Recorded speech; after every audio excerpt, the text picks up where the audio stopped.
आप education system से मुत्तफिक हैं? 97 से लेके अगर आज का दिन हम देखें तो तालीम के अंदर इतनी चेंजेस आ गई हैं कि आप सोच नहीं सकते इसके बारे में। तो उस ज़माने में ना जो एजुकेशन थी उसमें दोनों थी, तालीम भी थी और तरबियत भी थी। आज का जो स्टूडेंट है वो अपने एक टीचर को ना रोल मॉडल देखता है। Confidence will come with the knowledge and knowledge will come with the information. आप मुख्तलिफ यूनिवर्सिटीज़ में जाके लेक्चर देते हैं, आपने क्या देखा, क्या कमी लग रही है?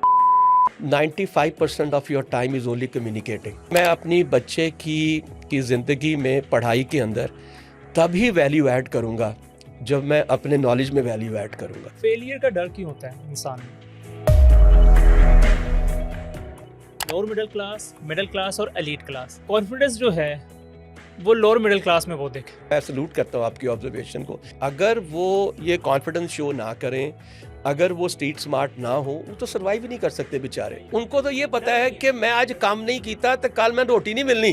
पाकिस्तान में यूनिवर्सिटीज़ का, एजुकेशन का, ख़ास तौर पे जो यंगस्टर्स हैं, इनका फ्यूचर आप क्या देखते हैं? They are going to have hell of the issues. पैसे भी तो कमाने ने ना यार, जिंदगी भी तो गुजारनी है। अस्सलाम वालेकुम, आप देख रहे हैं सुकून डिजिटल और मैं हूं आपका होस्ट हमजा मुमताज़। नाज़रीन, आज का मौजू बहुत अहम है और इससे ज़्यादा अहम है हमारे आज के गेस्ट। पाकिस्तान में लाखों लोग, लाखों तलबा कहा जाए तो यूनिवर्सिटीज़ में जाते हैं, डिग्रियां हासिल करते हैं, लाखों रुपया दे के पढ़ते हैं, डिग्रियां हासिल करते हैं, लेकिन एक चीज़ शायद वो मिस कर जाते हैं, वो है उनकी स्किल्स। जब बड़ी बड़ी कंपनीज़ में जाते हैं तो उनसे सबसे पहला सवाल यही पूछा जाता है कि आप में स्किल्स क्या क्या है। इसके साथ साथ एआई का दौर है, सोशल मीडिया का दौर है, आजकल की स्टडी, आजकल की डिग्रियां कितनी अहम हैं, स्टूडेंट्स में लो कॉन्फिडेंट क्यों है इतनी डिग्रियां होने के बावजूद, और आने वाले वक्त में ये जो रुझान है ये किस तरफ जाता जा रहा है, इन सारी बातों को कवर करेंगे। आज हमारे मेहमान हैं जनाब, मोटिवेशनल स्पीकर भी हैं, कॉर्पोरेट ट्रेनर भी हैं, कामरान सईद साहब। सर बहुत शुक्रिया, थैंक यू आपका, आपने वक्त दिया। सर सबसे पहले तो मेरा सवाल यही है कि जब इतनी स्टूडेंट्स, इतनी तादाद में, आपने भी देखा होगा मुख्तलिफ यूनिवर्सिटीज़ में आप भी जाते हैं, लाखों रुपया दे के डिग्रियाँ हासिल करते हैं, लेकिन उसके बाद एक चीज़ हमेशा लैक करती है, वो है स्किल्स। बड़ी बड़ी कंपनियों में जाके वो बात जब होती है कि जी स्किल्स क्या हैं आप में, इस चीज़ को कैसे टैकल किया जा सकता है? और उससे पहले मेरा सवाल ये है कि आप एजुकेशन सिस्टम से मुत्तफिक हैं? वेरियस यूनिवर्सिटीज़ में 97 से पढ़ा रहा हूँ माशाअल्लाह। और स्टार्ट मैंने किया था कराची से और मोस्टली बिजनेस स्कूल्स में पढ़ाता हूँ जिसमें मैनेजमेंट, मार्केटिंग, एचआर और टूरिज़्म और उसके अलावा फार्मेसी सब्जेक्ट्स हैं। आप समझे कि 97 से लेके अगर आज का दिन हम देखें तो तालीम के अंदर इतनी चेंजेस आ गई हैं कि आप सोच नहीं सकते इसके बारे में। अच्छा, मेरा अपना यह ख्याल है कि जो पाकिस्तान का ओवरऑल एजुकेशन सिस्टम है ना, वो पूरी दुनिया से कम 20-25 साल पीछे है। ओके, ठीक है, वो स्कूल से शुरू होता है और यूनिवर्सिटी तक वही रहता है। ठीक है, एमफिल के स्टूडेंट्स भी आपसे ये कहते हैं कि सर कोई गैस तो दे दें मिड टर्म के लिए या फाइनल टर्म के लिए, हालांकि उनको ज़रूरत नहीं है। बिकॉज मेरा मतलब है उनका ऑलमोस्ट, अगर आप एक्सपीरियंस देखें तो ऑलमोस्ट 8 से 10 साल, 15 साल का एवरेज एक्सपीरियंस है। वो भी आपसे ये पूछते हैं, उसकी वजह क्या है? माइंडसेट डेवलप हो चुका हुआ है कि हमें गैस पेपर चाहिए, हमें जो नोट्स चाहिए। चूँकि जो एम्फसिस है ना, वो है एक्चुअली नॉलेज रिप्रोडक्शन पे, यानी कि रटा मारा और जाके लिख दिया। सर आप इसे स्मार्ट स्टडी नहीं कह सकते? ये कुछ भी नहीं है। ठीक है, देखिए अर्ली टाइम में, चूँकि मैं उस एज ब्रैकेट में हूँ, I can give you some idea about 70-80s, कि उस ज़माने में ना जो एजुकेशन थी उसमें दोनों थी, तालीम भी थी और तरबियत भी थी। सही। ठीक है, अब प्रॉब्लम क्या है कि फोकस है तालीम के ऊपर, जो आपने स्किल्स की बात की है वो तरबियत है। ओके। ठीक है, अब एक्चुअली आज का जो स्टूडेंट है वो अपने एक टीचर को ना रोल मॉडल देखता है। वो चलता कैसे है, वो बोलता कैसे है, बिल्कुल ऐसे। ठीक है, वो कपड़े कैसे पहनता है, वो दिखता कैसे है, वो कितना अपडेटेड है about the knowledge as well. तो मुझे अगर आप पूछें, I am sorry, as far as education is concern, I am least, आप समझते हैं कि मैं कॉन्फिडेंट हूँ इसके बारे में, क्योंकि मेरा कॉर्पोरेट एक्सपोजर भी है। ठीक है, याद रखिएगा कॉर्पोरेट के अंदर अब बड़ा चेंज आ गया। चेंज क्या आया है, और ये आया कोविड के बाद, जब वर्क फ्रॉम होम हुआ है। ठीक है, फिर वहाँ पे बहुत कम लोगों से उन्होंने काम करवाया। एक होती है जॉब, नौकरी, एक होता है टास्क, काम। हर जॉब के अंडर आप टास्क परफॉर्म करते हैं। जॉब के लिए डिग्री चाहिए, टास्क के लिए स्किल्स चाहिए। टास्क के लिए स्किल्स। ठीक है, अब आपने डिग्री तो दे दी, वो जब वहाँ ऑर्गेनाइजेशन में आता है, कंपनी में आता है, और वहाँ पे आके उससे कहते हैं अच्छा यार तूने माशाल्लाह से बीबीए या एमबीए किया है, यू स्टार्ट डिलीवरिंग। अब मुसीबत ये वो डिलीवर इसलिए नहीं कर पाता कि डिग्री तो उसके पास है, उसके पास स्किल्स नहीं है। और याद रखिएगा जिस वक्त इनका इंटरव्यू होता है कॉर्पोरेट लेवल के ऊपर, तो मेरा चूंकि ताल्लुक एचआर से भी है, तो उसमें सबसे ज़्यादा जो आपको एवेल्युएट किया जाता है या असेस किया जाता है ना, वो असेस किया जाता है आपकी सलाहियतों के ऊपर। 10 में से 7 तो ऐसे आई थिंक कैंडिडेट्स हैं, वो जैसे ही एंटर होते हैं ना दरवाजे से, वहीं रिजेक्ट हो जाते हैं, इसलिए कि दे डोंट नो कि हमें एटिकेट्स क्या है, मुझे नॉक करके अंदर आना है, फिर उनके चलने का अंदाज, फिर उनके कपड़े पहनने का अंदाज, उनकी जो बॉडी लैंग्वेज है, जिस तरह से आके वो सामने बैठेंगे, दीज आर ऑल, जितने भी ये सारी बातें हमने की हैं, ये सब सलाहियतों की हैं और सब स्किल्स की हैं। और इस वजह से फिर बहुत सी परसेंटेज बहुत कम है। आप यकीन कीजिएगा, अभी रिसेंटली एक ऑर्गेनाइजेशन ने एमटीओ के जो है एक प्रोग्राम रन किया, 4000 एप्लीकेशन थी, 12 लोगों को रखा है, सिर्फ 12 लोगों को। एक फार्मास्यूटिकल कंपनी है, उन्होंने फार्मासिस्ट रखने थे, 400 लोगों का इंटरव्यू किया, 2 लोग रखे। You know why? इसलिए कि उनको थ्योरी नहीं चाहिए थी, उनको चाहिए था उनमें कॉन्फिडेंस, उनमें चाहिए था कम्युनिकेशन, उसमें चाहिए थी प्रेजेंटेशन, उसमें चाहिए था कंसेप्चुअल नॉलेज। सर ओवरकम कैसे करें इस चीज़ों को? सबसे ज़्यादा तो यही सवाल है कि लो कॉन्फिडेंस काफ़ी मैंने देखा है, सबसे ज़्यादा एंटर होना, चले वो तो बात की बात है, लेकिन आप किस तरह से अपने आप को रिप्रेजेंट करते हो, ये उसके लिए मुश्किल हो जाता है। शायद आप मुझसे सवाल करें, मुझे उसका समझ आ जाए, लेकिन मैं आपको उस तरह से कन्वे नहीं कर पा रहा। देखिए, कॉन्फिडेंस का ना मैं अक्सर एक रेसिपी देता हूँ, वो आपसे सर, भी बात करता हूँ। सर रेसिपी ये है कि confidence will come with the knowledge and knowledge will come with the information. अब मैं अगर फर्स्ट कीजिए एक इंटरव्यू के लिए जा रहा हूँ, तो मुझे उसके ऊपर जितनी भी ज़्यादा इंफॉर्मेशन हासिल करनी है उतनी करनी है, कंपनी के बारे में, उसके कल्चर के बारे में, उसकी प्रोडक्ट्स के बारे में, सारा कुछ। जब मैं ये सारा इंफॉर्मेशन लूँगा और मेरे पास नॉलेज होगा, तो मैं जब जाके उस इंटरव्यूअर को फेस करूँगा ना, आई विल बी वेरी कॉन्फिडेंट। तो हमारा प्रॉब्लम ये है, ख़ासतौर पे स्टूडेंट्स लेवल के ऊपर भी, कि उनका फोकस सिर्फ उस नॉलेज पे होता है जिससे वो पास हो जाए, और they can get a lot of marks out of it. आप देखें ना, मैट्रिक 9th-10th के बच्चे जो है वो क्या करते हैं, 1100 में से 1100 number. How they do it? Because they only concentrate over there. ठीक है, लेकिन याद रखिएगा, जब आप कंपनी में जाते हैं ना, तो वो आपसे कंसेप्चुअल नॉलेज लेता है। सर इसमें ना थोड़ा सा एडअप करूंगा कि स्कूल्स में अक्सर मैंने देखा है कि अगर मैं कोई बुक्स लेना चाहता हूँ, कोई कोर्स और पढ़ना चाहता हूँ, लेकिन मुझे कहा जाता है कि यार इसमें नंबर्स नहीं आते, आप ये वाला रखो, क्योंकि आगे जो कॉलेज या यूनिवर्सिटी है आपको इसी बेस पर एडमिशन मिलेगा। तो सर ये भी काफ़ी इशू है, फिर वो स्टूडेंट वहाँ पर रुक जाता है कि यार कह तो ठीक रहे हैं। विद ड्यू रिस्पेक्ट, मैं चूंकि स्कूल लेवल का टीचर नहीं हूँ सर, लेकिन चूंकि मैं एक टीचर हूँ, तो मैं अपनी एक टीचिंग वाली ग्लासेस से हर चीज़ को देखता हूँ। बिल्कुल सर। मुझे ये बताइए कि एक बच्चा जिसने इंटरमीडिएट किया है, उसने क्या सब्जेक्ट्स पढ़े हैं? Biology, chemistry, physics, social studies, इस्लामियात और ये सारे पढ़े। ठीक है जी। अब मुझे ये बताइए कि जब वो जाता है एमबीबीएस के लिए, उसमें कौन सा वाला एक सब्जेक्ट है जो उसके काम आता है? वो सिर्फ बायोलॉजी है, वो भी बिल्कुल बेसिक है। ठीक है, उसके अलावा none of this subject is applicable. आप सोच सकते हैं कि आज भी हम इंटरमीडिएट में और 9th and 10th में अलजबरा और ज्योमेट्री सिखा रहे हैं यार। ठीक है, जबकि उसके पैरेलल जो कैम्ब्रिज या बाकी ऑक्सफोर्ड सिस्टम है, वो आपको स्टैटिस्टिक्स और कैलकुलस सिखाता है। सर इसका थोड़ा सा आप थोड़ी सी रोशनी डालिएगा, जैसे आपने नाम लिया कैम्ब्रिज ऑक्सफोर्ड में, इसमें क्या है ऐसी बात, यानी कि हर किसी के तो होना चाहिए, हर किसी का ख्वाब होता है। जी जी। क्या ये पढ़ाते हैं, ऐसा इनका वे ऑफ स्टाइल क्या है, किस तरह से ये बच्चे को ट्रेन करते हैं उस लेवल पर लाने के लिए? देखिए, सबसे पहली बात तो आती है कॉम्बिनेशन में। मैं अगर मैट्रिक में देखूं या इंटरमीडिएट में, मेरे पास क्या ऑप्शन अवेलेबल हैं यार? मैं प्री मैट कर लूँगा, मैं नॉन मैट करूँगा, मैं कॉमर्स करूँगा और मैं कंप्यूटर करूँगा। मेरे पास ये 4 ऑप्शन अवेलेबल है ना, और उसमें मेरे पास सेट सब्जेक्ट्स हैं। ठीक है, एक में मैथमेटिक्स ऐड हो जाएगा, एक में बायोलॉजी ऐड हो जाएगा। That's all what you are doing. जब आप जाते हैं ना ओ लेवल के ऊपर, जो हम डिस्कस कर रहे थे, वहाँ पे जब आप जाते हैं, वहाँ पे डिफरेंट कॉम्बिनेशंस हैं। और आप अपने करियर के हिसाब से जो आपने प्लान किया हुआ है आप उसको सिलेक्ट करते हैं। फर्स्ट करें मैं डिसाइड करता हूँ कि जी मैंने बीबीए करना है, तो मैं क्या कॉम्बिनेशन लूँगा? मैं इकोनॉमिक्स लूँगा, अकाउंटिंग लूँगा, बिजनेस स्टडीज़ लूँगा, कंप्यूटर साइंस लूँगा एंड इकोनॉमिक्स लूँगा। ठीक है, जिस वक्त मैं बीबीए में जाऊँगा ना, ये सारे के सारे सब्जेक्ट रेलेवेंट हैं वहाँ पे। अब बेचारा एफएससी वाला बच्चा जिसके बाद में नंबर नहीं आते जब एमबीबीएस के लिए, तो फिर वो क्या करता है, कहता है चलो यार अब मैं बीबीए करता हूँ। 1.5-2 साल तो बेचारा परेशान ही रहता है कि मैं किधर आ गया हूँ।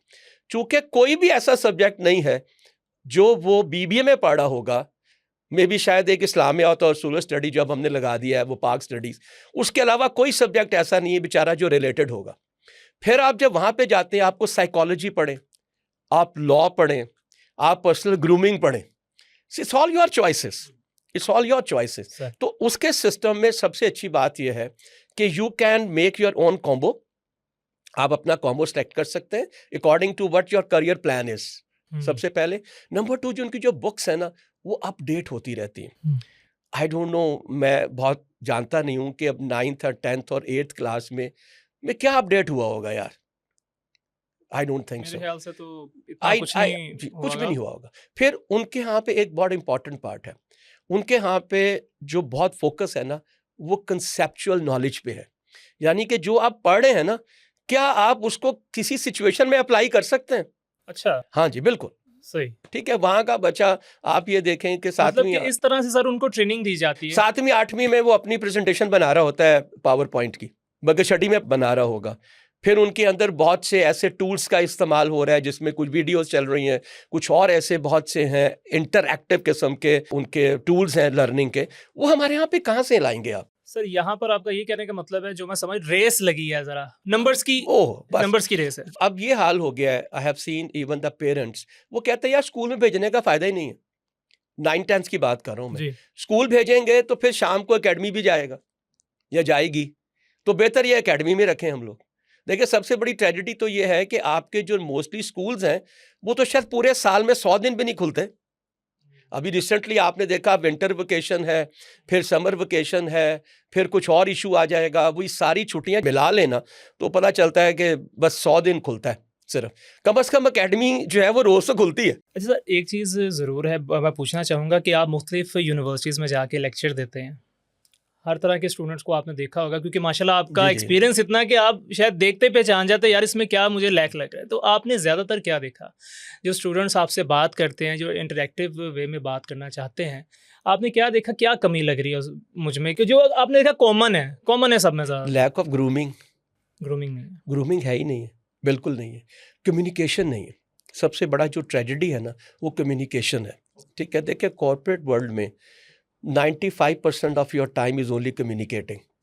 मैं किसी से बात कर रहा हूँ, मैं कोई पीपीटी प्रेजेंट कर रहा हूँ, मैं कोई रिपोर्ट लिख रहा हूँ, ठीक है जी, मैं कोई और इस तरह की जो है वो कोई डॉक्यूमेंट्स प्रिपेयर कर रहा हूँ। What I am doing, I am only and only communicating. वो रिटन है, वो वर्बल है, वो प्रेजेंटेशंस है, वो जो भी है, आई एम डूइंग इट। तो सबसे बड़ी ट्रेजेडी जो है ना वो ये होती है। फिर इसके ऊपर कोई फोकस नहीं करता। याद रखिएगा, एक मसलन मैं अगर बीबीए में पढ़ाता हूँ तो एक बच्चा जो बीबीए में पहली क्लास में या पहले सब्जेक्ट में मेरे पास आता है ना, और जब वो 4th ईयर में भी आएगा ना, उसमें कोई फर्क नहीं होता। अच्छा, उसकी वजह क्या है? उसकी primary reason I think teachers भी हैं। मैं अपनी जो मेरी कम्युनिटी के लोग हैं, I make them responsible for that as well. देखिए मैं अपनी बच्चे की ज़िंदगी में पढ़ाई के अंदर तभी वैल्यू ऐड करूँगा जब मैं अपने नॉलेज में वैल्यू ऐड करूँगा। मसलन आजकल का ज़माना एआई का ज़माना है, ठीक है, मुझे पता ही नहीं है कि ये जो बच्चे मुझे प्रेजेंटेशन दे रहे हैं, ये प्रेजेंटेशन उन्होंने किससे बनाई है, तो फिर मैं क्या करूँगा? यानी कि वो प्लेजरिज्म को नहीं पकड़ सकते। नहीं पकड़ लेंगे, लेकिन वो ये नहीं बता सकते कि ये, क्योंकि मैंने खुद इस्तेमाल नहीं किया ना। इसी देखें पिछले 1 साल में, चूँकि मैं टीच कर रहा हूँ मैं इसलिए कह रहा हूँ, 1 साल में इतना बड़ा फ़र्क पड़ा है कि आप सोच नहीं सकते। ठीक है, मसलन मैं एक यूनिवर्सिटी में पढ़ाता हूँ, मैंने उन्हें कहा जी प्रेजेंटेशंस होंगी। प्रेजेंटेशन हुई तो मैंने पकड़ लिया कि 10 में से 8 प्रेजेंटेशन जो है ना वो बनी हुई हैं, cloud, note GPT, chat GPT जिसमें भी हैं उस पे बनाई गई हैं, एआई टूल्स। ठीक है, उस एआई टूल से बनी हुई है, नज़र आ गई मुझे। इसलिए कि उन्होंने अगर फर्ज करें मैंने किसी कंपनी का नाम दिया हुआ है ना, तो उस कंपनी के नाम की टेम्पलेट बनी हुई है, आप नहीं बना सकते, मुझे पता ये नहीं मिलेगी। ये सिर्फ बनी कहाँ पे है कि ये उन्होंने एआई टूल यूज़ किया है और वहाँ उसने बना के दी है। दिस इज, और फिर जब हम से अबाउट क्विज लेने जाते हैं 100% मार्क्स आ रहे हैं, उसकी वजह यह है कि उनको मैंने दिए हैं 20 मिनट, ठीक है, 20 सवालों के जवाब किसी भी एआई टूल पे लेस देन 1 मिनट पे आ जाते हैं, उससे भी जल्दी सर। मैं लेस देन 1 लेकिन मिनट सर का। एक बात है कि अगर पूरी दुनिया में ये चीज़ यूज़ हो रही है, हर कोई कह रहा है डिजिटल की तरफ आओ, ये चीज़ें सीखो, चैट जीपीटी सीखो, अपना काम आसान करो, तो फिर प्रॉब्लम कहाँ आ रही है? अगर दुनिया में तो हर कोई कर रहा है यूज़। हमारे पास 2 तरीके हैं ना, जो हम हमेशा करते हैं, जो हमेशा क्या करते हैं कि ये नहीं होगा, डोंट डू इट, ठीक है, अगर डोंट डू इट करेंगे तो फिर तो हम रेलेवेंट ही नहीं रहेंगे आजकल के ज़माने में। दूसरा ये है कि आप करो और हम अपना तरीका बदले आपको वैल्यूएट असेस करने का, ठीक है। मसलन मैं एग्जांपल ये देता हूँ कि बजाय इसके कि पहले अगर मैं असाइनमेंट देता था कि तुम बना के लेकर आओ, अब मैं कहूँगा यार यहाँ पे खड़े हो जाओ रोस्टम पे, तो वर्बली मुझे बताओ कि तुमने क्या करना है, ठीक है। अब वर्बली तो बेचारा वो ढूंढ नहीं सकता, अगर ढूंढेगा भी तो कम से कम अगर एक दिन का मैंने टाइम दिया है तो उसको याद तो रखना है ना, याद भी करेगा और बोलेगा आपने भी। जैसे अभी कहा ना कि चैट जीपीटी लोग यूज़ जी जी करते हैं, जी, तो आपने यूज़ किया वैसे ज़्यादा? देखिए मैंने तो अभी रिसेंटली शुरू किया, very frankly it's like 3 months that I am using the various tools, ठीक है, अपनी प्रेजेंटेशन बनाने के लिए, ठीक है। अपने क्विज़ेस बनाने के लिए और बहुत कुछ करने के लिए। आई एम डूइंग इट जब एक राइट। स्टूडेंट आता है तो फिर आपको कैसे ज़्यादातर पता लग जाता है कि इसने चैट जीपीटी से ही कॉपी मैंने किया आपको है? बताया कि ठीक है। जब मैं प्रेजेंटेशन देखता हूँ ना, हुँ, तो मुझे नज़र आ जाता है, बिकॉज़ देखें प्रेजेंटेशन में इनको अभी प्रॉम्प्टिंग नहीं आती है। जब तक आप उसको एक बहुत कॉम्प्रिहेंसिव प्रॉम्प्टिंग नहीं देंगे ना, तो वो फ़ॉन्ट साइज़ अपना देगा और वो फ़ॉन्ट साइज़ ओके। मोस्टली छोटा होता है, नंबर अच्छा। 1। नंबर 2 मोस्टली कलर लेआउट जो है मुझे नज़र आ गए हैं, बिकॉज़ मैंने भी बनाई हैं, तो मुझे पता चल गया कौन-कौन से कलर लेआउट्स आपको मिलते हैं। थर्ड ये है कि उसमें अगर इमेजेस का इस्तेमाल कर रहा है, तो कौन से इमेजेस का इस्तेमाल कर रहा है मुझे समझ आ जाती है, इसलिए कि मैंने इस्तेमाल किया है उसको। You getting my point? तो अगर मैंने इस्तेमाल ना किया, मैं नहीं पकड़ सकता उनको। अच्छा, वो बनाने के बाद भी याद रखिएगा आपको उसको अपने अकॉर्डिंग टू योर फॉर्मेटिंग करनी पड़ती है। हुँ, ऐसे नहीं हो सकता कि उसको एज सच करके आप मसलन उसमें एनिमेशन नहीं होगी जब तक मैं उसको प्रॉम्प्टिंग नहीं करूंगा, हुँ, ठीक है, तो इसलिए पकड़े जाते हैं। लेकिन because I have tried it since last hmm. 3-4 months, so I have been able to pick them. Otherwise अगर मैं ये ना करता तो मैं नहीं पकड़ सकता था उनको। अरे सर, पब्लिक स्पीकिंग, सबके सामने जाके नर्वस हो जाना एक हम, और इसके अलावा एक और चीज़ थी, एक थ्योरी है स्पाइरल ऑफ साइलेंस, हम्म। खामोश हो जाना। दूसरे जो बोल रहे हैं ठीक है, अपने आप को ज़रा लो फ़ील करना कि ठीक है यार मेरी बात नहीं मानी जाएगी। क्या रीज़न आप समझते हैं, उसकी क्या रीज़न हो सकती है कि मेरी बात, अगर 6 लोग हैं उनकी बात मानी जाएगी लेकिन मेरी बात शायद कोई ना सुने, क्या रीज़न है? उसकी वजह lack of confidence. I have not been able to collect all the information in that structure जिसमें कि मैं उसको इतना प्रेजेंट कर सकूं दैट आई कन्विंस दी सामने वालों को कन्विंस कर लूं। उसकी प्राइमरी रीज़न ये है कि हमारे जो सिस्टम है स्टूडेंट्स का, ख़ास तौर पे जब आप पोस्ट ग्रेड्स में या अंडर ग्रेड्स में चले जाते हैं, तो वहाँ पे सिस्टम ऐसा होना चाहिए कि जहाँ पे they should learn by doing, हुँ, ठीक है, वो खुद ही बनाए, सब कुछ करें। एक दुनिया में ना एक आजकल एक बड़ा कॉमन है, उसके कहते हैं विकी लर्निंग। विकिलर्निंग। विकी लर्निंग का मतलब ये है कि मैं उसको ना किताब से नहीं दे रहा। मेरे पास से अबाउट 40 स्टूडेंट्स हैं और 4-4 के मैंने 10 ग्रुप बनाए हुए हैं, तो मैं उन्हें कहूँगा ये टॉपिक है, जाओ जाके इस पे असाइनमेंट बना के लाओ। डू यू नो दैट कि जब मैं अकेला प्रेजेंट करूँगा उस कंसेप्ट को, I am the only one. हुँ, जब वो कर रहे होंगे तो 10 डिफरेंट कंसेप्ट्स लेकर आएंगे। इसका मतलब ये है अलग-अलग माइंडसेट से। And the way they are presenting. अच्छा, हो सकता है वो सिमिलर भी हो, लेकिन उसमें अगर 15 से 20% भी डिसिमिलैरिटी मिलती है आपको, इसका मतलब है उन सबको ऐड करें तो 10 नई चीजें आपने सीख ली ना। हुँ, यू गेटिंग माई पॉइंट? तो हमारे यहाँ पे सबसे बड़ा problem course outline, number 2 prescribe book, आपने उसकी तो नॉलेज ही कन्फाइन कर दी यार।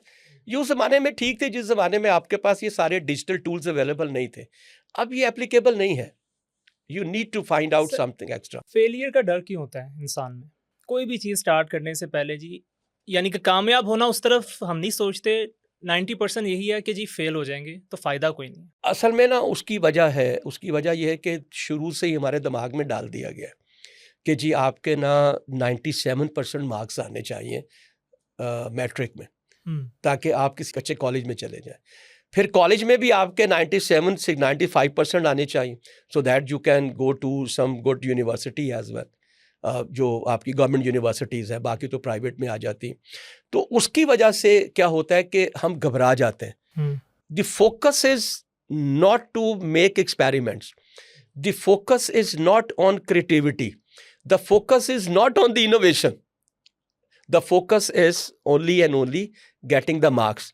मैं अक्सर जगहों पे ये बहुत ओपन कहता हूँ, एक बच्चा मैट्रिक का जिसने 1100, मुझे नहीं पता कि वो 1100 हैं या 1050 हैं, जितने भी 100% मार्क्स लिए हैं ना, मुझे सक्सेस स्टोरी सुनाओ उसकी कोई, जिसने कि किसी ऑर्गेनाइजेशन को ज्वाइन किया हो और हर चीज़ उलट दी हो।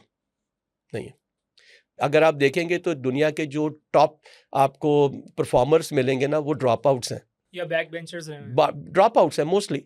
सर इसका यही रीजन है कि वो कॉन्फिडेंट बहुत होते हैं। नहीं, वो they make experiments, they try to find. वो भी तो कॉन्फिडेंस से ही आता है। देखिए एब्सोल्युटली, अगर मैं कुछ कर रहा हूँ तो मेरे में इतना तो कॉन्फिडेंट होना चाहिए कि मैं हार से डरता नहीं हूँ। बिल्कुल, एब्सोल्युटली। और ये आजकल जो बच्चे माशाल्लाह जो कहते हैं कि हम अपना काम करेंगे, एंटरप्रेन्योरशिप जो है, एंटरप्रेन्योरशिप विदाउट इनोवेशन कैसे हो सकती है? तो जितने भी सक्सेस मॉडल्स हैं इस वक्त अगर हम देखेंगे, वो सारे के सारे वो हैं जो कि जिन्होंने इनोवेट किया, जिन्होंने चैलेंज किया। तो ये जो फेयर ऑफ फेलियर है ना, इसकी प्राइमरी रीजन ये है कि we don't accept the change.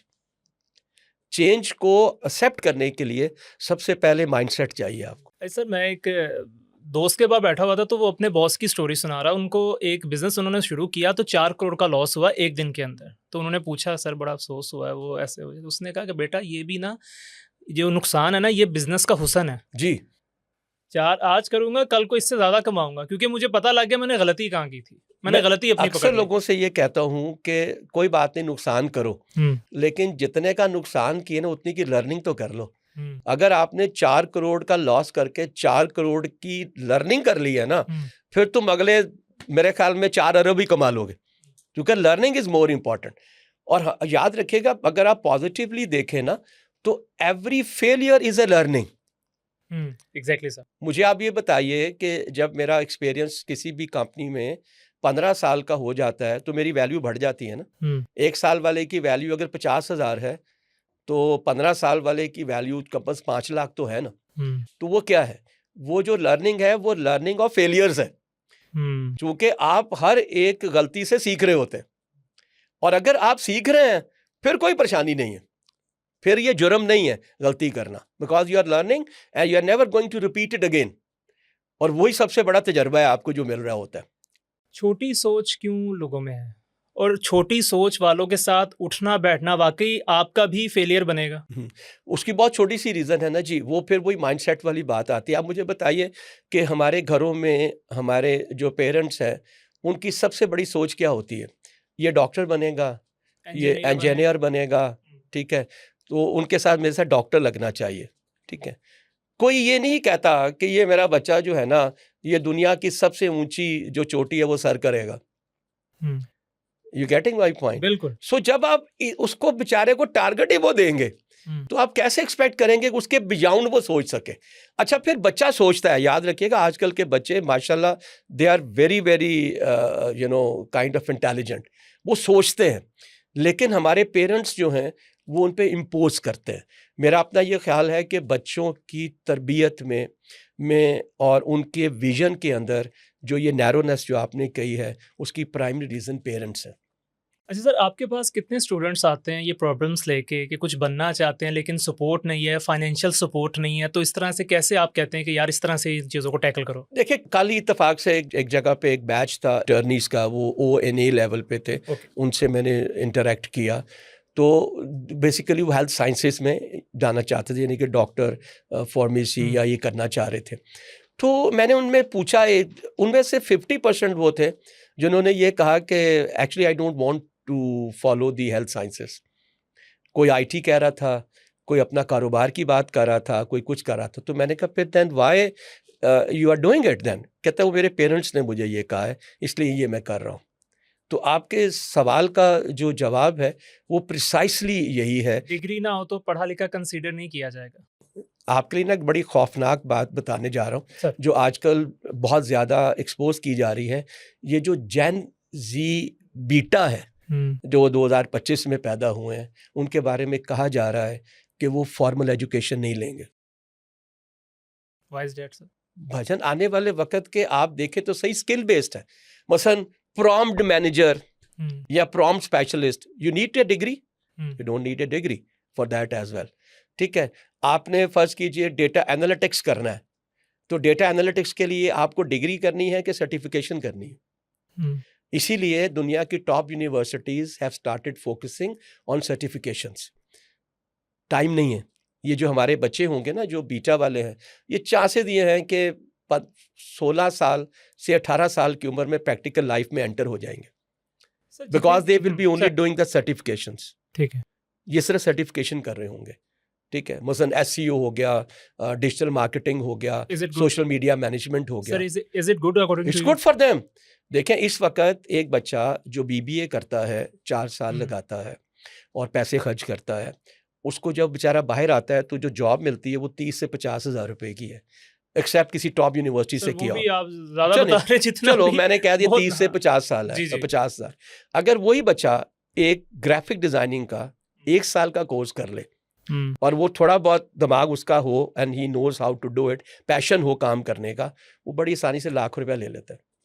Lakh रुपया जो है वो जॉब से ले रहा होगा और जो अपनी फ्रीलांस काम कर रहा होगा वो लेता है पैसे। तो आप मुझे बताएं देन व्हाई।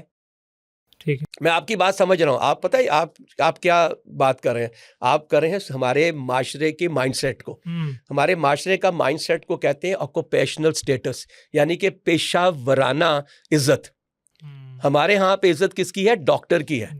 हमारे यहाँ पे इज्जत किसकी है? इंजीनियर की है। हमारे यहाँ पे इज्जत किसकी है? चार्टर्ड अकाउंटेंट की है।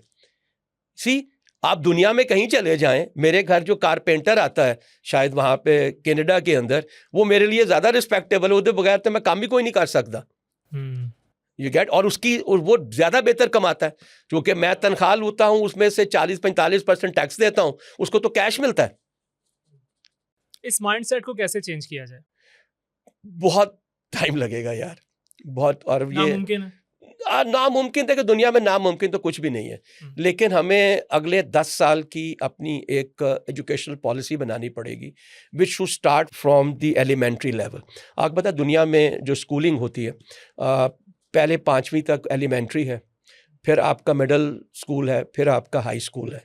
हाई स्कूल उनका जाता है टिल टू इंटरमीडिएट, 12वीं तक हम कहते हैं, तो उसके बाद then you start your universities. ठीक है, तो मेरा अपना ये ख्याल है कि we have to follow number 1, number 2 we have to follow the Cambridge and the Oxford system where we should allow them to pick the subjects instead of the specialization. देखिए, आप मजबूरी हुई है ना, अभी गवर्नमेंट ने अलाउ किया कि अगर आप पहले प्री मेड में थे तो अब मैथमेटिक्स का एग्जाम दे के आप इंजीनियरिंग में जा सकते हैं। आपने किया ना, क्योंकि आपने उनको बहुत नैरो कर दिया ना। ठीक है, अब वो कैसे करेगा मुझे बताएं।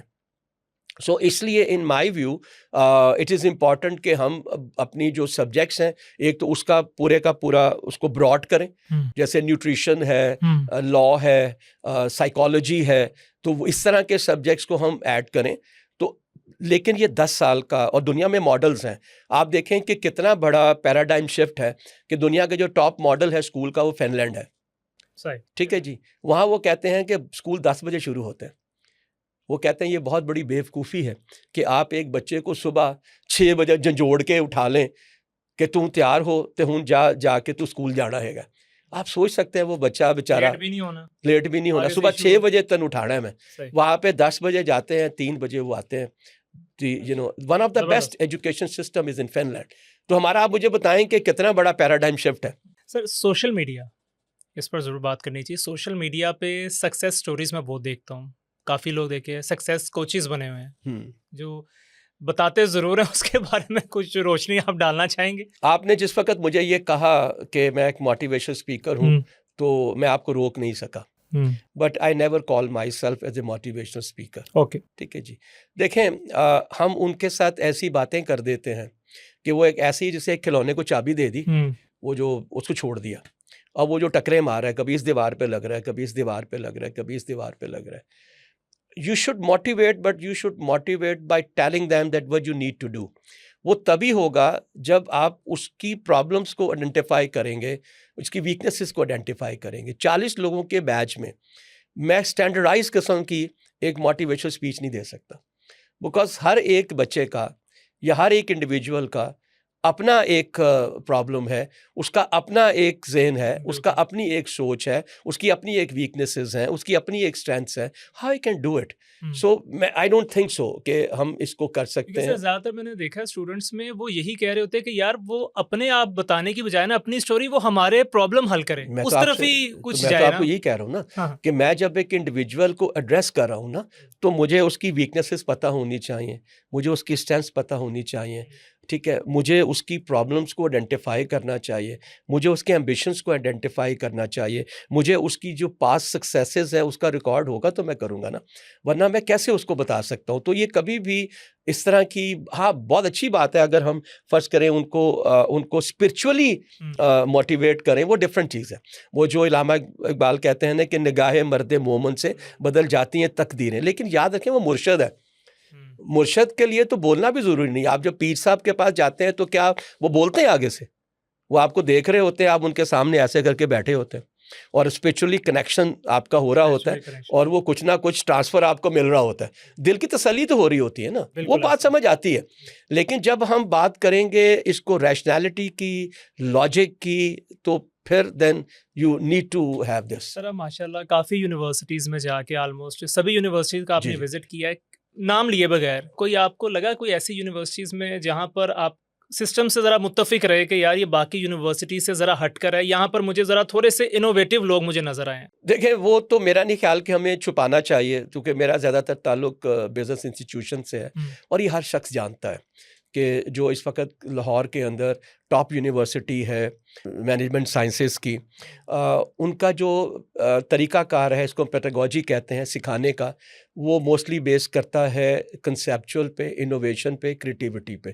क्योंकि वो केस स्टडीज़ देते हैं, वो आपको ना आपके दिमाग को तैयार करते हैं कि प्रॉब्लम को आइडेंटिफाई करना, प्रॉब्लम को डिस्क्राइब करना, प्रॉब्लम को फिर ये देख के कि उसके अंदर क्या मुझे करना है, उस सॉल्यूशंस को ढूंढना। सॉल्यूशन की बजाय हम लोग भागते हैं रोने की तरफ कि ये आ क्यों गई है परेशानी, वो जो आने ही आनी है, लेकिन उसको आप यही कह रहे हैं कि हम सॉल्यूशन की तरफ नहीं जाते। क्रिएटिविटी देखिए बहुत बड़ा गैप है। ये जो मैं अक्सर मैं भी बहुत से फोरम पे मुझे लोग बुलाते हैं, वो एक इंडस्ट्री और academia linkages, I am sorry to use this word, it's all nonsense. क्योंकि अगर ऐसा है तो भाई फिर आप बोर्ड बनाओ ना एक, आपके पास इसका मतलब ये है कि मैं अगर फार्मेसी पढ़ा रहा हूँ तो मेरे पास पाकिस्तान की टॉप 20 फार्मास्यूटिकल कंपनीज के सीईओ का बोर्ड होना चाहिए। वो मुझे बताए कि तुमने इसको क्या सिखाना है यार, क्योंकि वो उसको पता है कि मेरी इंडस्ट्री की रिक्वायरमेंट क्या है, ठीक है। और आप एक दफ़ा एक छोटा सा 3 से 4 घंटे का सेमिनार करके समझते हैं कि आपने लिंकेज क्रिएट कर दी है, उसका कोई फ़ायदा नहीं। दुनिया में देखिए जो एक कंसेप्ट है वो थिंक टैंक्स का है, यानी कि किसी भी इंडस्ट्री के टॉप एक्सपर्ट को बुला के पूछें कि यार हम ये कोर्स करा रहे हैं, क्या करना है इसके अंदर, just tell us what we need to do. और उसके हिसाब से आप अपने जो आपका सिलेबस है या करिकुलम है उसको उसके हिसाब से डिज़ाइन करें ना आप। तो ये जो आप बात कर रहे हैं, देयर इज़ अ डिस्कनेक्ट। तो उसकी वजह से जो यूनिवर्सिटीज़ हैं, they have not been able to have those subjects which are very important right now. मतलब दुनिया में इस वक्त सबसे ज़्यादा जो जॉब्स हैं वो डेटा एनालिटिक्स के ऊपर है, ठीक है। आपने सोशल मीडिया की जिक्र किया, मैं उस पर भी आता हूँ। उसमें से आधी नौकरियां खाली हैं इसलिए कि लोग उसके एक्सपर्ट अवेलेबल ही नहीं है। पाकिस्तान में मेरे ख्याल में कुछ पिछले साल 1-2 यूनिवर्सिटीज़ ने बैचलर स्टार्ट किया इन बिजनेस डेटा के अंदर, उससे पहले nobody was thinking about it. Sir, इसका फ़ायदा सबसे ज़्यादा क्या है? आप इतना एम्फसाइज कर रहे हैं बिजनेस डेटा, अगर मैं चाहूँ कि आसान अल्फाज में आप बता दें थोड़ा सा कि इसको किस तरह से पॉलिश किया जा सकता है कि स्टूडेंट्स को उस तरफ जाना चाहिए। भाईजान सबसे सीधी सी बात तो बहुत ये है कि it will provide efficiency and effectiveness in your business. कैसे करेगी, लेट मी टेल यू। आज आप किसी भी बड़े ब्रांड पे जाते हैं स्टोर पे, आउटलेट पे, और आप कहते हैं मुझे ना फलां वाली आपका जो प्रोडक्ट है उसमें लार्ज साइज चाहिए, वो शेल्फ पे नहीं जाता, वो सबसे पहले डेस्कटॉप पे जाता है या लैपटॉप पे जाता है। वैसे क्या कहता है, ट्रिक करता है, कहता है सर सॉरी हमारे पास ना लार्ज साइज ख़त्म हो गया। आप कहते हैं ओह, फिर वो कहता है sir please wait for a minute. फिर वो कहता है सर हमारी जो गुलबर्ग वाली ब्रांच है ना उधर 2 पड़े हुए हैं, या वाई ब्लॉक में पड़े हुए हैं, या फलां जगह पड़े हुए हैं, ठीक है। सो आप अगर कहते हैं तो मैं मंगवा लेता हूँ, वरना मैं वहाँ पे उसको रिटेन करा लेता हूँ, वहाँ से ले लीजिएगा, हम आपके घर में भेज देंगे। वो ये भी कह देता है। वो क्यों कहता है? Because this whole data is automatically sync किया गया, जिसको ईआरपी कहते हैं, एंटरप्राइज रिसोर्स प्रोग्रामिंग से सिंक कर दिया गया, ठीक है। अब उसका फायदा क्या है? अब फायदा क्या है कि मुझे पता है कि मेरी किस वाली आउटलेट में कौन सा वाला डिजाइन, कौन सा वाला कलर और कौन सा वाला साइज बिकता है। बात समझ आई आपको? तो बजाय इसके कि मैं एक स्टैंडर्ड जो आपकी इन्वेंटरी है वो मैं भिजवाऊं, उसकी जगह मैं वो इन्वेंटरी भिजवाऊंगा जो वहां बिकती है। उससे आपको फायदा ये होगा कि may be after the season या उसके बाद आपको सेल नहीं लगानी पड़ेगी 50% की, इसलिए कि आपको बचा ही नहीं होगा।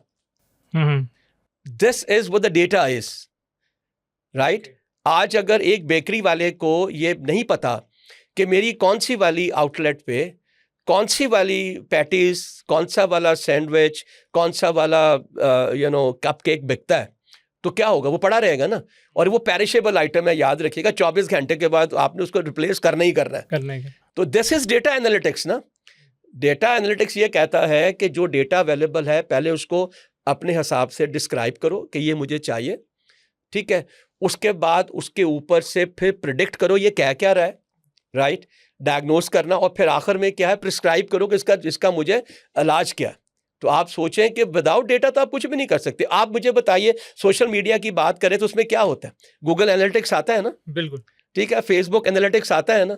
आप जब एक वो एड रिलीज करते हैं तो उसमें बताते हैं कि मेरा लोगों ने देखा है, इधर इधर देखा है, तो इस रीजन में देखा गया है, और कौन सा प्रोफाइल होगा, कितने एजुकेटेड होंगे, जेंडर उनका क्या होगा, किस जियोग्राफिकल एरिया में होंगे, वहीं से पता लग जाएगा कि वो दिस इज डेटा एनालिटिक्स। तो ये तो ऑलरेडी एरा आ चुका है भाई, इसके बगैर तो अब रहना भी नहीं है कुछ। It's very clear. सर एक चीज़ मैंने नोट की, मैंने कहा ज़रूर आपसे पूछना चाहिए, आपकी बातों से याद आ गया कि जो मुआशरे को है ना वो 3 चीज़ों में हम लोगों ने कैटेगराइज किया है, लोअर मिडिल क्लास और एलीट क्लास। अगर इनमें से अगर देखा जाए तो मैंने कॉन्फिडेंस जो है वो लोअर मिडिल क्लास में बहुत देखा। ये आप इस बात पे इत्तेफाक करते हैं? कमाल की आपकी ऑब्जर्वेशन, मैं सलूट करता हूँ आपकी ऑब्जर्वेशन को। मेरा भी पॉइंट ऑफ व्यू यही है। आपको पता है उसकी वजह क्या? जी सर। उसकी वजह यह है कि वहाँ पे नंबर ऑफ चिल्ड्रन बहुत होते हैं, बच्चे बड़े होते हैं, 7-8 बच्चे ने, 6 रोटियां ने, फिटेस्ट टू सर्वाइव, कौन 2 खाएगा? तो वो बचपन से ही सीखना शुरू कर देता है।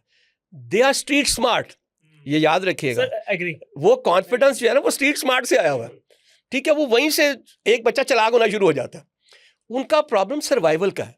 अगर वो ये कॉन्फिडेंस शो ना करें, अगर वो स्ट्रीट स्मार्ट ना हो, वो तो सर्वाइव ही नहीं कर सकते बेचारे। यकीन कीजिए मेरे कई दोस्त हैं जो कहते हैं हम लोग इस जगह से हैं, इस गांव से हैं, और वो बहुत टैलेंटेड है माशाल्लाह। आप मुझे बताइए कि इस वक्त टिकटॉक के ऊपर जो मैक्सिमम आपको ये वीडियोस मिलती हैं वो मोस्टली आपके पेरिफेरल एरिया से ही है ना। बिल्कुल ऐसे ही है, ठीक है। वो एक जो कुक है, आपने देखा होगा कि मिलियंस में वो फॉलोअर, वो एक गांव में छोटी जगह यूट्यूब पे उनके बहुत फैन फॉलोइंग है, मट्टी के घर बनाए हुए हैं।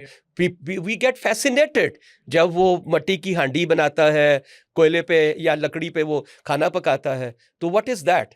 तो वो आप बिल्कुल सही, हमारा जो चैलेंज है ना वो मिडिल क्लास है ना वो इधर है ना वो इधर है। देखें जो अपर क्लास में उनको जरूरत ही नहीं है ना, उनके पास तो कोई चैलेंज ही नहीं है बेचारों। उनके जो लोअर क्लास है उनका सर्वाइवल है, और बीच वाले जो है थोड़ा थोड़ा मिलता रहता है, कहना बस ठीक है। ये खतरनाक सोच है, वेरी वेरी। और देखिए वही लोग हैं जो एजुकेशन में जा रहे हैं। लोअर में तो ज्यादातर बच्चे पढ़ते भी नहीं ना, आपके जो मिडिल क्लास के लोग वो पढ़ते ना। मेरी ख्वाहिश है कि यार मेरा बच्चा माशाल्लाह इंजीनियर बन जाएगा तो मेरे भी सुखी दे दिन आ जाएंगे। मिडिल क्लास में ना आप देखिए जरा, तो वो हमारा जो चैलेंज है वो मिडिल क्लास है, वो लोअर क्लास नहीं है। सर लोअर क्लास में ये भी बात है ना कि उनको शायद डर नहीं है कि ये क्या कहेगा, फलां क्या कहेगा, जो है होती है कि मैंने कोई कपड़े पहन लिए तो वो क्या सोचेगा, कोई वीडियो मैं अपलोड कर दी, आपको ये क्या छोटी सी सोचेगा? एग्जांपल देता हूँ ना। आप आजकल कितने आपके स्टोर्स हैं, बड़े बड़े जितने भी हैं, तो वहाँ पे आप अक्सर प्रमोटर्स लड़कियाँ देखते हैं, या जिनको ब्रांड एम्बेसडर्स भी कहते हैं, प्रमोटर्स भी कहते हैं। आप मुझे बताएं कितनी उसमें मिडिल क्लास वाली है? वो लोअर क्लास वाली लोअर है। क्लास। ठीक है, सर्वाइवल इशू है बेचारे। 6 बेटियां हैं किसी की, वो की करन कित्थों खान गया? दे हैव टू मैं डू। भी मेन स्ट्रीम मीडिया में माशाल्लाह हाँ, जॉब काफ़ी की और हाँ, वहाँ भी हाँ, ज़्यादातर लोअर जी। मिडिल क्लास के ही होते हैं और मुझे खुशी होती थी मैंने, और उनका जो कॉन्फिडेंस था वो सर इस पीक पे होता था कि यार करके दिखा देंगे, ज़रूरत दे नहीं आर है। Not afraid. उनको तो ये पता डर है नहीं है। कि मैं आज काम नहीं कीता तो कल मैं रोटी नहीं मिलनी। याद रखिएगा, उनका जो इशू है ना, वो सर्वाइवल है। सर्वाइवल जब होता है ना, फिर कोई झिझक नहीं होती आपके अंदर। मिडिल क्लास में जो सबसे बड़ा चैलेंज है वो यही है। और उनमें जो सबसे बड़ी एक चैलेंज जिसकी वजह से मैं ये समझता हूं कि बच्चियां खासतौर पे मिडिल क्लास में काम नहीं कर पा रही, वो है कि लोग क्या कहेंगे। ठीक ये है, एक डिजीज आप इसे कह सकते इससे हैं। It's absolutely cancer among the middle class. Youngsters में जो मैं आजकल बड़ा हो रहा। खुश होऊंगा कि मैं इस फोरम पे इसको हाईलाइट कर रहा हूँ। बिल्कुल। खुदा के वास्ते ये जो हमारे रिश्तेदार हैं, खुदा के वास्ते जो हमारे आपके वो हमसाए हैं, वो जो दूरबीन लगा के देखते रहते हैं कि रात नू 12 बजे गई सी, सवेरे फलां दे नाल गई सी, कपड़े किहो जे पांदी है, यदि ते हरकतां ही बदल गईयां ने। जस्ट लीव इट नाउ यार। अच्छा, ये हो रहा है, आप देखें कि अब almost every 30th motor bike, Lahore की बात कर रहा हूँ, मेन सिटी की, इज मोस्टली जो है ना वो लड़की चला रही है। ये जो आपके पास अब बहुत सी बाइक्स ईवी ईवी आ ईवी गई, आई हैं, जी सारी जी। आ गई हैं। इसका मतलब है she is getting very confident about, उसको समझ आ गई है कि हुन ऐसे बगैर होना कुछ नहीं है। ठीक है, मैं अभी पिछले दिनों था अपनी यूनिवर्सिटी में, क्लास में था, मैंने कहा आप में से कौन ईवी चलाता है, यानी कि वो इलेक्ट्रिक व्हीकल चलाता है? एक लड़की ने हाथ खड़ा किया। तो मैंने कहा आप कब से चला रही हैं? कहती 1.5 साल से चला रही हूँ। तो मैंने कहाँ से थी? टाउनशिप से आती हूँ, मैं रायविंड रोड पे था। तो मैंने कहा अगर तुम यहाँ इस पे ना हो तो कितने पैसे लगेंगे? कहती 1800 रुपया। आजकल के हिसाब से अगर वो आती है इन ड्राइव पे 1800 रुपीज़ हैं, और वो 1800 रुपये बचा रही है उसके चक्कर में। ठीक है, अब वो भी जब जाती होगी तो मे भी कोई उसे कहता तो ज़रूर होगा कि यार ये जो है मोटरसाइकिल चलाती है कुड़ी। अच्छा, ये तो आप ईवी की बहुत सी लड़कियां तो आम मोटर बाइक चलाती हैं, वो 70 है, वो 100 सीसी है, या जो भी वो चला रही हैं। तो ये प्लीज़ याद रखिएगा, ये बदलेगा वक्त के साथ साथ। लोग जो है इसको एक्सेप्ट करेंगे। हमारा प्रॉब्लम ये है कि हम जो चेंज है ना, वो बाई चॉइस नहीं करते, वो बाई डिफॉल्ट करते हैं, यानी कि मजबूरन। जब कुछ भी नहीं रह गया ना तो हूं चलो मान लो यार। तो ये जो हम बच्चों की मिडिल क्लास की बात कर रहे हैं, दिस इज मोस्ट, आपको पता है कितनी बड़ी ट्रेजेडी है कि एक क्लास में 75 लड़कियां हैं फार्मेसी की या MBBS की, उसमें से सिर्फ 15% हैं जो अपना करियर परसू करती हैं। कितना बड़ा जुल्म है यार। जुल्म है। ठीक है, चूंकि उसने 5 साल लगाए, पैसे लगाए, सब कुछ लगाया, उसके बावजूद वो कंट्रीब्यूट ही नहीं करी पाकिस्तान के टोटल GDP के अंदर। ख्वाब किसी का भी होते हैं, कोई स्किल्स डेवलप करना, उसके लिए कॉन्फिडेंट होना बहुत ज़रूरी है। माशरे का डर, बातों का, यह निकलना बहुत ज़रूरी है कहीं भी अपने ख्वाब को सक्सेस की बदलने में, इस चीज़ को टर्न करने में। आपने वो दुखती रख पे मेरे वो रखा है, जो है ना दबाया है, और वो ये, हाँ मैं उसकी वजह ये है यार कि हमारे बच्चे अपने ख्वाब इसलिए नहीं देख सकते कि माँ बाप अपने ख्वाब उनके दिमागों में ठूसते हैं। याद रखिएगा, मैं अगर पेरेंट हूँ, फादर हूँ या मदर हूँ, मेरा काम बच्चों को ख्वाब दिखाना नहीं है, मेरा काम उसके ख्वाबों को पूरा करना है, ये याद रखिएगा। और इसके ऊपर मैं अक्सर जगहों पे ये बात कहता हूँ, हज़रत अली ने जो पेरेंटिंग है उसको ऑलरेडी 1500 साल पहले डिस्क्राइब कर दिया कि कभी भी अपने बच्चों में अपने आप को तलाश ना करो, बेशक वो एक मुख्तलिफ वक़्त के लिए पैदा किए गए हैं। हम क्या करते हैं यार, मैं फ़लाँ कॉलेज में पढ़ा था, तूने उधर पढ़ना है, मैं मैट्रिक कीता सी, तू मैट्रिक करना है। ठीक है, मैं चाहना कि तू डॉक्टर बन, वो बेचारा की करेगा, उसका ख्वाब कुछ और है। वो हमारा प्रॉब्लम एक ये भी है। अच्छा, वक्त के साथ बदल रहा है, आई एम नॉट सेइंग, लेकिन ये बदलाव बड़ा देखें, मेरे फादर में से अबाउट उन्होंने मैट्रिक किया हुआ था, उनके मेरे उससे पहले जो दादा थे उन्होंने शायद पढ़ा ही नहीं होगा, जो ज़माने में पढ़ाई कौन करता था, ठीक है। उसके बाद मैंने से अबाउट मास्टर्स कर लिया, माशाल्लाह मेरे बच्चों ने भी मास्टर्स कर लिया। अब उनकी सोच में बहुत फ़र्क होगा जो सोच मेरी थी। You getting my point? So लिहाजा वो अब अपने बच्चों की तरबियत पे अपने आप को नहीं डाल रहा होगा। लेकिन ये जो जनरेशन है, जो मिलेनियल्स हैं जिसको हम कहते हैं, या जेनजी, तो जेनजी में भी अभी यही इशू है। जो आजकल की जनरेशन है वो तो पाकिस्तान में शायद अब रहना नहीं चाहते, वो कहते हैं बाहर के मुल्क ज़्यादा प्रेफर है जहां आपकी अपॉर्चुनिटीज़, अगर पिछले साल की बात की जाए तो मोर देन 5 लाख जी जी लोग वो जा चुके हैं, यंगस्टर्स छोड़कर जी। जा चुके हैं दिल बर्दाश्त होकर। तो आपको लगता है इज़ अ पॉजिटिव पॉइंट या नहीं? देखें, उसकी वजह I don't want to give any political नहीं स्टेटमेंट नहीं ओवर वो आप हियर, ना दें। लेकिन मेरा अपना ये ख्याल है कि पाकिस्तान में उनको नज़र क्या आता है। See when they go to a society, first करें, they go to say about Canada, पढ़ाई के लिए जाते हैं। It's an organised disciplined way of doing, different way है, आपकी वेटेज है। आप बहुत सी केसेस में अपने टीचर के खिलाफ कंप्लेंट कर सकते हैं, ठीक है। पाकिस्तान में कौन आपको सुनने वाला है? तो ह्यूमन राइट्स को देख लें आप, और बहुत कुछ देख लें, तो वो जब उसको कंपेयर करते हैं, the quality of life we are having, याद रखें कोई नहीं जाना चाहता, और इस वक्त के साथ बिल्कुल ऐसा साथ ही। मुश्किल तरीन होता जाएगा। अगर अभी आप देखें तो जो पॉलिसीज़ हैं जो अभी यूएसए में उन्होंने शुरू की हैं, यूके में भी is becoming very difficult, the same is happening the Europe as well, it's becoming very difficult to go there and ultimately गायब हो जाना, ये कर लेना, it's will be very difficult. कोई नहीं जाना चाहता यार, वेरी फ्रैंकली। लेकिन वो जब कंपेयर करते हैं कि यहाँ तो मेरे सुनने वाला कोई नहीं है यार, इवन आपकी गवर्नमेंट ये कहती है ये भी नहीं करना, ये भी नहीं करना, don't do it, don't do it, don't do it, don't do it, तो इतने सारे डोंट्स मेरी ज़िंदगी में जब आ जाएंगे फिर मैं क्या करूँगा? सो आप कोई नहीं जाना चाहता, मैं आपको फ्रैंकली बताऊं, लेकिन उनकी मजबूरी है, because quality of life number 1, दूसरी जो आपको एक्सचेंज रेट रिटर्न मिलता है ना, वो आप देखें ना।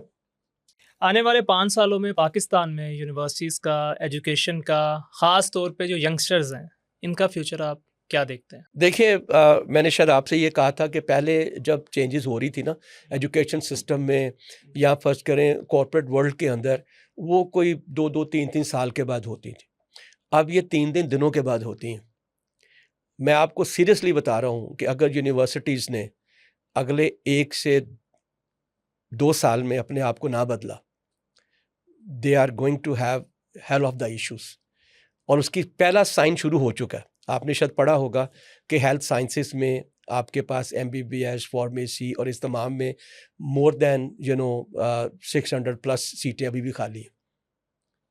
उसकी 2 वजूहात हैं, जो मैंने अभी एक पॉडकास्ट किया था वहाँ भी कहा था। पहली वजह तो ये है कि अब वालिदैन के पास वो पैसे नहीं रहे कि वो प्राइवेट यूनिवर्सिटी की फ़ीस दे सके। आप अगर MBBS किसी प्राइवेट यूनिवर्सिटी से करें तो आपको पता है कितने पैसे लगते हैं।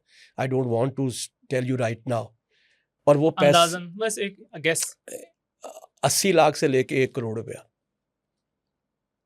अ स्टूडेंट। जी, 5 years MBBS प्रोग्राम, ठीक है।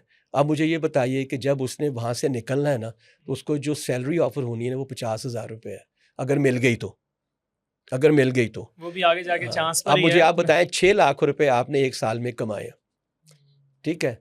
12 साल से 15 साल में आपने ये पैसे पूरे करने हैं। चले हम इंक्रीमेंट लगा के कहते हैं जी 8 साल में, जी 10 साल में कर लेंगे पैसे। क्या करेंगे आप, मुझे बताइए। इसका मतलब ये है that universities have to think about it कि ये बहुत जल्दी decline will continue, there will be a shift, the shift will be mostly into the computer sciences and latest IT के जितने भी आपके सब्जेक्ट्स हैं उस पे जाएगा। तो दे हैव टू चेंज। आजकल का स्टूडेंट सर इसी चीज़ में है, जैसे कि वो उसे एक रिडल दिया गया है, सोशल मीडिया की तरफ जाऊं, यूनिवर्सिटी में जाऊं, मेडिकल फील्ड में जाऊं, बाहर के मुल्क जाऊं। बेचारा सर क्या करे, वो इस टाइम में वो कैसे अपने आप को ठीक करेगा? वो तो यहाँ से ज़ीरो होता जाएगा। देखिए, वो तो अब यही कैलकुलेट कर रहा है ना कि मैं उस प्रोफेशन में जाऊं जिस प्रोफेशन में इमीडिएटली मुझे जो है वो रिटर्न्स मिलना शुरू हो ना, बिकॉज वालिदैन भी पैसे इसलिए खर्च करते हैं ना आपके ऊपर। कमा के कब लाओगे? कमा के कब लाओगे? अब उसने तो लगा दिए उसके ऊपर फर्स्ट के जब 25-30 लाख रुपया लगा दिया, ठीक है। अब 25-30 लाख रुपया अब पूरा भी तो करना है। अच्छा, वो पूरा इसलिए भी नहीं हो पाता कि इस वक्त पाकिस्तान की जो ओवरऑल इकोनॉमिक सिचुएशन है वो बहुत बहुत बुरी है। बहुत बुरी। ठीक है, कंपनीज तो इस वक्त लोगों को निकाल रही हैं या राइट साइजिंग कर रही हैं, बजाय इसके कि वो न्यू जॉब को क्रिएट करें। ठीक है, और अगर न्यू जॉब क्रिएट नहीं हो रही तो आपके पास एक ही ऑप्शन अवेलेबल है, और वो है कि आप कोई स्टार्टअप करें, कोई एंटरप्रेन्योरियल कोई जो है वो कोई प्रोजेक्ट लगाएं, उसके ऊपर काम करें। वो फिर उसके लिए पैसे चाहिए आपको, तो पैसे पहले भी खर्च कर दिए, पैसे अब भी खर्च कर दिए, तो आप कैसे करेंगे? तो बच्चों का और let me tell you very very clearly, इसकी एक सबसे बड़ी वजह है, उसकी वजह है करियर काउंसलिंग। ये पाकिस्तान का सबसे बड़ा चैलेंज है right now. None of the university is currently having a very effective career counseling. Sir, why is that? मुझे खुद समझ नहीं आती यार। I don't understand. सर थोड़ा सा अगर करियर काउंसलिंग का आपने जिक्र किया, थोड़ा सा जरा एलैबोरेट कीजिएगा। देखिए, करियर काउंसलिंग से मेरी मुराद ये है, और ये शुरू होनी चाहिए पता कब? 5th क्लास में या 6th क्लास में। हमारे यहाँ करियर प्लानिंग शुरू होती है इंटरमीडिएट में, जब नंबर नहीं आते कि यार उसके बाद डॉक्टर नहीं बन सके ना, उनकी करांगा मैं। उसके बाद क्या है जी, अच्छा यार फॉर्म डी कर लो, डीपीटी कर लो, न्यूट्रिशन कर लो, बायोटेक कर लो, you know, then you start. जब स्टूडेंट एग्जाम के दरमियान में होता है या सेमेस्टर के दरमियान, तो उसको समझ नहीं आ रहा यार मैं ये नहीं, शायद नहीं करना चाहता। और याद रखें कि 3 ऐसे एस्पेक्ट्स हैं जो कि आपके साथ बाय बर्थ होते हैं। एक आपका टैलेंट, एक आपका एप्टीट्यूड, और एक आपका पोटेंशियल। ये 3 चीज़ें हैं। इन तमाम 3 एलिमेंट्स को पहले 5 साल में, 6 साल में आपको आइडेंटिफाई कर लेना चाहिए, और उस वक्त बच्चे को फिर ऑप्शन देना शुरू करें, यू नो, क्लास 5th के अंदर कि ये करियर ऑप्शंस अवेलेबल हैं, तुम बताओ तुम्हारा क्या दिल करता है। सबसे बड़ा फ़ायदा ये है कि when your passion becomes your profession then you don't work. फिर आपका घर जाने को दिल नहीं करता, फिर उत्थे बंदा कहता मैं ही काम करता रहा हर वेले। तो ये अगर हम वहाँ करेंगे तो आप देखें कि बहुत से केसेस में आपकी एफर्ट्स डाइल्यूट नहीं हो पाएंगी, डाइल्यूट नहीं हो रही होंगी। सर आप इसको रेट करेंगे कि कितने स्टूडेंट्स से आप मिले हैं जो अपने काम को पैशन के, जिनको पैशन के साथ काम उन जिन्होंने किया, जो अभी भी कर रहे हैं? जैसे मेरा पैशन था, मैंने न्यूज़ एंकरिंग करना, मैं खुशी से कर रहा हूं। जी जी जी जी, मेरा ख्याल है कि शायद 10 में से 1 भी नहीं है। We are mostly at the wrong place because this is not my choice. देखिए, मेरी जनरेशन में चॉइस ही कोई नहीं थी ना। मेरी जनरेशन में तो डॉक्टर ही था, बनना था, ठीक है, लिहाजा देयर वाज नो चॉइस। अब आके लोगों में चॉइस है, लेकिन फिर भी चूंकि माशरे का प्रेशर है, फैमिली प्रेशर है, तो बहुत से केस में वो अपना करियर परसू नहीं कर सकता।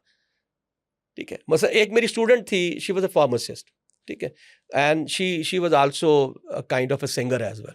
ठीक है, और आप यकीन करें, उन्हें फार्मेसी करने के बाद भी she entered into the singing, and from there she entered into a corporate world, और फिर उनके मीडिया टीम की मेंबर बन गई। सर इस पर ना एक रील मुझे याद है इंस्टाग्राम पे, अगर हुआ मुझे नज़र आई तो मैं आपसे शेयर करूँगा। 10 सेकंड की रील थी, एक गाना लगा हुआ था, उस पे उसने ना कहा, ये एक बैग उठाया मेडिकल का, तो नीचे किसी ने कहा था आपने हमारे लिए किया क्या है? उसने बैग उठाया, पीछे उसकी क्रिकेट की किट पड़ी हुई थी। बैग उठा के वो चला गया, जी बिल्कुल, लेकिन उसकी क्रिकेट की किट पड़ी हुई थी, और बाद में लिखा एवरीथिंग, हर चीज़ मैंने की आप लोगों के लिए, सब कुछ छोड़ दिया अपना। जी। अपनी ख्वाहिश उसने मार दी दूसरे के लिए। लेकिन ये मैं आपको बता दूं, अब ये पॉसिबल नहीं होगा। ये जेन जी अल्फ़ा, जेन जी बीटा, अगर मैं एज ए पेरेंट भी कोशिश करूंगा ना कि ये मेरी बात मान ले, वो नहीं मानेगा। वो हमारे जैसे बहुत सादतमंद नहीं है कि सुबह डिसीजन मेकिंग, सुबह बाप ने चपेड़ मारी, शाम को हमने फिर हंस के बातें कर रहे थे, because we were very strong emotionally. ठीक है, अब ये जो बच्चे हैं they are not very strong emotionally as well, plus उनके पेरेंट्स पढ़ चुके हैं। ठीक है, and they are very much aware because of the social media and तमाम से, तो उनको पता है कि अगर मैंने इसको इस तरह का कोई भी इमोशनल स्ट्रेस दिया तो चांसेस दी हैं कि ये ब्रेक डाउन ही ना कर जाएगा। तो मेरा अंदाज़ा है कि अब ये कम से कम होगा। शायद आने वाले वक्त में आप अपने पैशन का ही प्रोफेशन ले पाएंगे, अदरवाइज आप सारी उम्र काम करते रहते हैं, मज़ा आपको कोई नहीं आता, इसलिए कि वो आपका जो है ना वो पैशन ही नहीं था। We are at the wrong place at the wrong time always, और ये इसकी प्राइमरी रीज़न सोसाइटी है, प्राइमरी रीज़न फैमिली प्रेशर है, and may be primary reason financial Finance- pressure भी है। पैसे भी तो कमाने ने ना यार, जिंदगी भी तो गुजारनी है, वहां घर पे के बिल भी देना। घर के बिल भी देने, तो खाली आप उस वो आपके पैशन से नहीं जा पैशन से तो सकते। नहीं दिए जा सकते ना।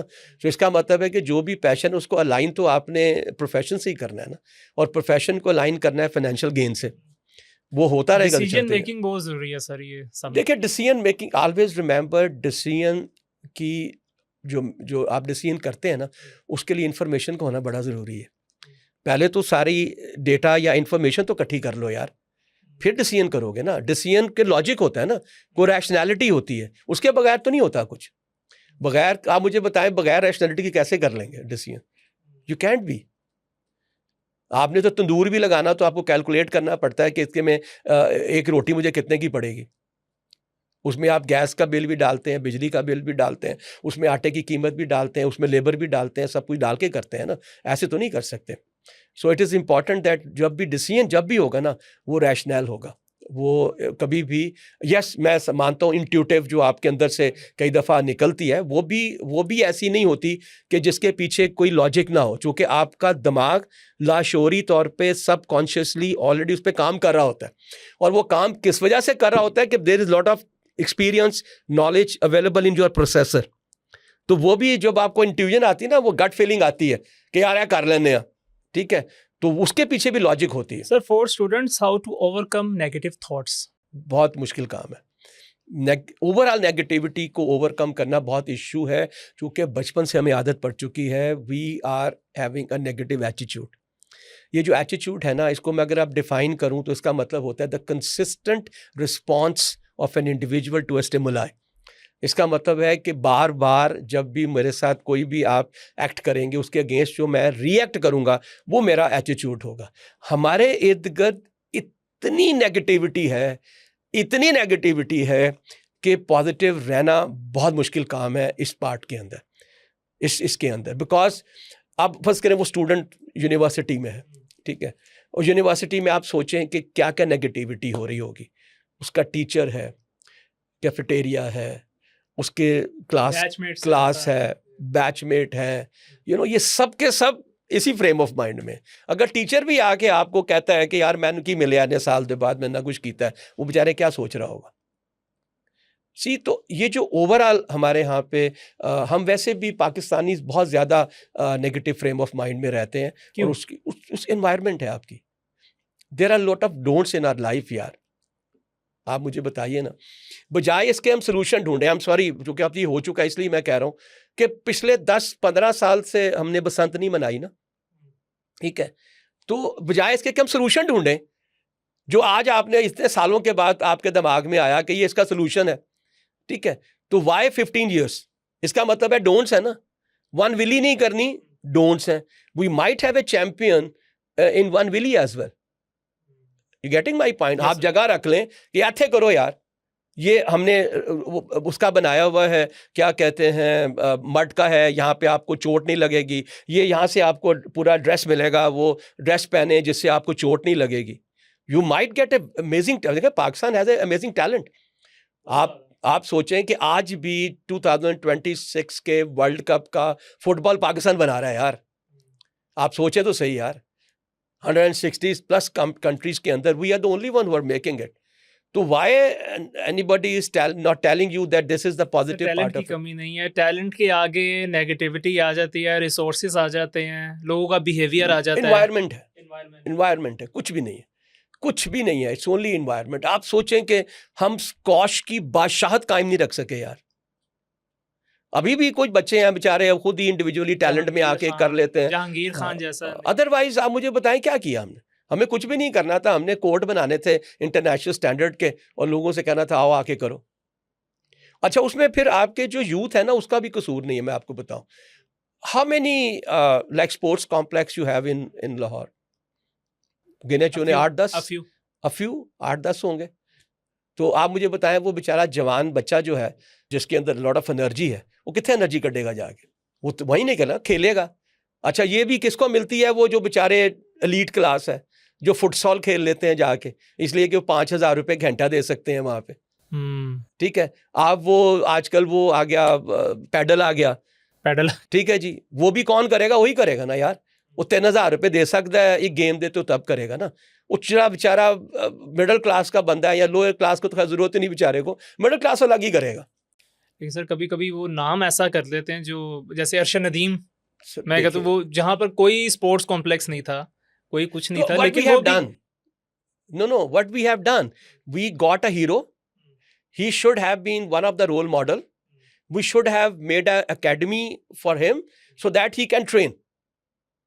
ठीक है ना जी। उसके आप देखिएगा कि उसको इतना हमने हाइप क्रिएट कर दिया कि बेचारा अगले टूर्नामेंट में वो अपने पुराने वाले रिकॉर्ड को भी जो है ना वो ब्रेक नहीं कर पाया, बल्कि उससे बहुत नीचे चला गया। उसकी वजह यह है कि उसकी जो वो ट्रेनिंग थी वो साइंटिफिक ग्राउंड्स पे नहीं हुई थी, साइंटिफिक ग्राउंड्स पे नहीं हुई थी ना, इसलिए वो लॉन्ग लास्टिंग नहीं होती। हॉकी में हमारे साथ क्या हुआ है, हॉकी में हमें दुनिया में उन्होंने उल्टा के मार दिया, इसलिए कि उन्होंने इसके डायनामिक्स बदल दिए। ठीक है, पहले 30 मिनट्स का आपका या 35 मिनट्स का एक हाफ था, अब छोटे छोटे हाफ कर दिए, बर्स्ट के अंदर होते हैं। बर्स्ट का मतलब यह है कि फिजिकली स्ट्रांग होंगे आप। हमारे बेचारे 2 केले और 1 दूध का ग्लास पी के आप क्या एक्सपेक्ट करते हैं, क्या करेंगे? नो न्यूट्रिशनिस्ट है, कोई फिजियोथेरेपिस्ट नहीं है, कोई आपके पास ऑर्थोपेडिशियन नहीं है बताने के लिए कि तूने क्या करना है।